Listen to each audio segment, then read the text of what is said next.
Halo sobat semua, selamat datang kembali di channel Donghua TV. Gimana kabarnya nih sobat? Pastinya baik-baik saja kan? Semoga sobat semua selalu diberikan kesehatan dan dilancarkan semua urusannya. Di video kali ini, saya akan melanjutkan cerita dari Donghua Left Hand Layup di part ketiganya. Pada part sebelumnya, Jingye yang sedang bertanding tak sengaja menghancurkan handphone dari Gu Liolio, di mana Gu Liolio pun kini meminta ganti rugi kepada Jingye. Jingye yang tak memiliki uang akhirnya meminta waktu untuk menggantinya. Namun Gu Liolio memberikan penawaran kepada Jingye, yaitu Jingye tak perlu memberikan ganti rugi kepadanya asalkan Jingye harus masuk ke dalam tim bola basket. Sima dan Wang Hao juga ternyata ingin masuk ke dalam tim bola basket itu. Jingye yang tak ingin bersekolah di SMA Jingbei menolak tawaran Gu Liolio, hingga ketika Jingye akan pergi, Gu Liolio menceritakan apa yang telah terjadi pada tim bola basket SMA Jingbei, di mana SMA Jingbei dulunya adalah salah satu SMA yang terkuat. Akan tetapi, dikarenakan adanya pergantian kepala sekolah, bidang olahraga pun kini mulai menghilang. Setelah mendengar cerita itu, Jingye pun tetap tak ingin bergabung. Lalu, ketika Gu Liolio dan Sima akan masuk ke dalam sekolah SMA Jingxi, mereka malah bertemu juga dengan Jingye yang menyamar menjadi murid sekolah SMA Jingxi. Mereka bertiga akhirnya masuk ke dalam dan melihat kondisi sekolah SMA Jingxi yang penuh dengan kegiatan olahraga. Bagaimanakah kisah perjalanan selanjutnya dari Jingye yang kini telah berada di SMA Jingbei? Namun sebelum lanjut menonton, jangan lupa sobat semua untuk like, komen, dan subscribe ya, agar Mimin selalu semangat memberikan video terbaru untuk sobat semua. Tak perlu berlama-lama lagi, langsung saja kita kocok ceritanya. Cerita dilanjutkan dengan Gu Liolio dan Sima yang telah menemukan lapangan basket SMA Jingxi. Mereka berdua pun sangat kagum dengan lapangan tersebut karena memiliki fasilitas yang begitu mewah dan lengkap. Lalu mereka berdua pun menemukan sebuah ruangan, di mana ruangan tersebut adalah ruangan untuk tim bola basket. Saat masuk di dalam ruangan itu, Gu Liolio melihat banyaknya strategi yang tertempel di dinding. Ia juga menemukan sebuah strategi yang ada di papan tulis, di mana menurut Gu Liolio, strategi itu dibuat khusus untuk pemain bintang, sebab semua pemain di lapangan membuka ruang untuk nomor 9, yang artinya kemampuan individu nomor 9 SMA Jingxi pastinya sangat hebat. Sementara itu, Jingye ternyata telah bertemu dengan nomor 9 SMA Jingxi, dan yang mengejutkannya ternyata bukan Chen Feng, di mana pria yang memakai nomor 9 itu bernama Xu Hao. Jingye lalu menanyakan mengapa ia memakai nomor punggung 9, karena itu adalah nomor Chen Feng. Xu Hao pun sangat marah karena Jingye menyebutkan nama Chen Feng, hingga Jingye yang terus mengikuti Xu Hao dan menanyakan tentang Chen Feng akhirnya mendapatkan jawaban kalau Chen Feng adalah seorang yang pecundang.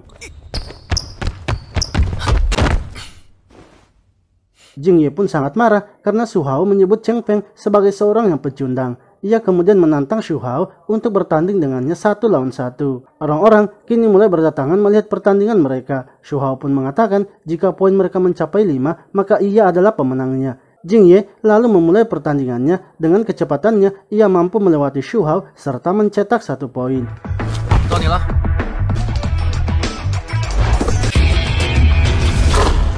Namun dengan mudahnya, Xu Hao mencetak poin balasan. Lalu, saat giliran Jingye menyerang, ia pun kembali mencoba melewati Xu Hao dengan kecepatannya. Akan tetapi, Xu Hao ternyata bisa membaca gerakannya dan mengambil bolanya. Seketika, Xu Hao langsung menembak bola itu dan membuat skor menjadi 3-1.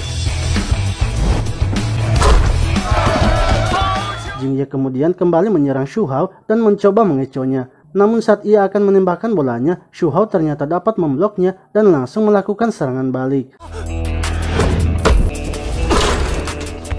Sementara itu, Gu Liolio yang berada di ruangan tim basket terus memfoto isi ruangan tersebut. Hingga kapten dari tim basket SMA Jingxi yaitu Shohan datang menegur mereka. Ia mempertanyakan apa yang sedang dilakukan Gu Liolio. Mereka berdua pun beralasan kalau mereka adalah reporter sekolah. Lalu tiba-tiba seorang murid datang memberitahu Shohan kalau ada seseorang yang sedang menantang Xu Hao. Di sisi lain, pertandingan Jingye kini telah mencapai skor 4-1. Jingye kemudian memikirkan bagaimana Cheng Feng akan melewati pertandingan ini. Ia pun langsung maju dengan pergerakan cepatnya dan berhasil menipu Xu Hao. Bola selanjutnya dipegang oleh Xu Hao yang kini melakukan serangan. Namun Jingye ternyata dapat membaca gerakannya dan membuat Xu Hao tak bisa menyerang. Hingga akhirnya Xu Hao harus melakukan tembakan jarak jauh.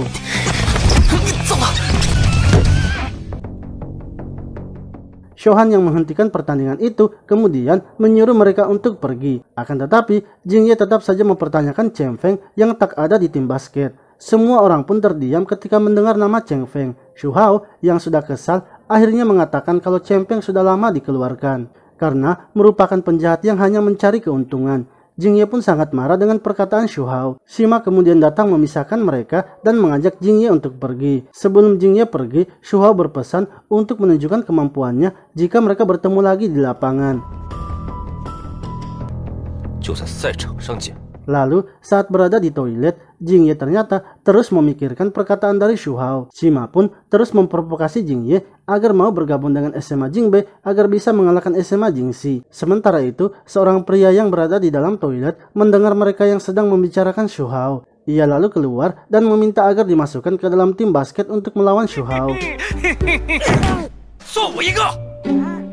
Gu Liolio kini sangat senang karena ia mendapatkan pemain baru lagi. Sementara Jingye dan Sima menanyakan kepada Kapten Feng Dui mengenai pria tersebut. Feng Dui lalu menceritakan bahwa pria itu bernama Duan Baiting. Saat masih SMP, ia memiliki kualitas fisik dan kemampuan di atas rata-rata. Sehingga dengan bakatnya itu, ia mendapatkan banyak pujian dan tepuk tangan. Namun saat Xu Hao datang dengan kemampuan dan bakat yang sama, semuanya pun berubah. Duan Baiting pun perlahan-lahan dilupakan dan dijuluki sebagai Xu Hao versi rendahnya. Mulai dari situlah karir Duan Baiting meredup.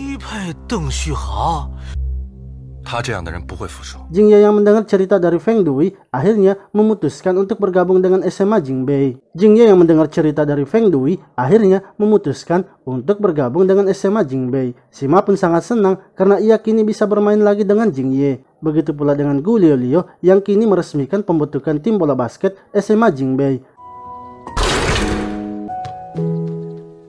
Lalu, saat pulang dari sekolah, Jingye pergi ke lapangan bola basket. Ia ternyata sedang menunggu Yunmo yang biasanya datang ke tempat itu. Hingga ketika malam harinya, Yunmo belum datang, Jingye akhirnya meninggalkan pesan. Jingye lalu menelpon kakaknya dan mengatakan kalau ia tak akan pindah dari SMA Jingbei. Oke sobat semua, itulah tadi cerita dari Donghua Left Hand Layup di part ketiganya. Nantikan terus perjalanan dari Donghua ini ya. Terima kasih telah menonton video ini. Sampai jumpa lagi di video selanjutnya.